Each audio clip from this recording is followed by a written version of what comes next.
কখনো কখনো একটি ফলাফল শুধু একটি ফলাফল নয়, এটি একজন সন্তানের দীর্ঘ বছরের পরিশ্রম আর মা-বাবার অসংখ্য ত্যাগের ফল। একটি সন্তান যখন এসএসসি পরীক্ষায় পাস করে সেই সঙ্গে জিপিএ-5 অর্জন করে, তখন সবচেয়ে বেশি আনন্দটা হয় কারণ এই সাফল্যের পেছনে থাকে অনেক না বলা গল্প। সন্তান যখন গভীর রাত পর্যন্ত পড়াশোনা করেছে, তখন হয়তো মা পাশে বসে থেকেছেন।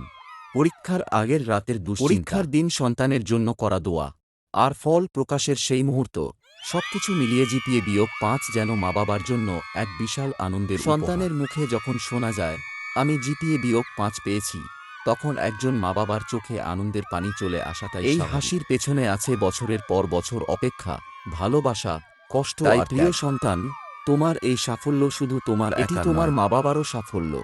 তাদের মুখে আজ যে হাসি ফুটেছে, সেটাই হয়তো তোমার জীবনের সবচেয়ে বড় অর্জন। অভিনন্দন সকল এসএসসি উত্তীর্ণ শিক্ষার্থীকে। আর শ্রদ্ধা ও ভালোবাসা প্রতিটি মা-বাবার যারা সন্তানের স্বপ্ন পূরণে নীরবে পাশে থেকেছেন। মন্তব্য থাকলে কমেন্ট করে জানাবেন।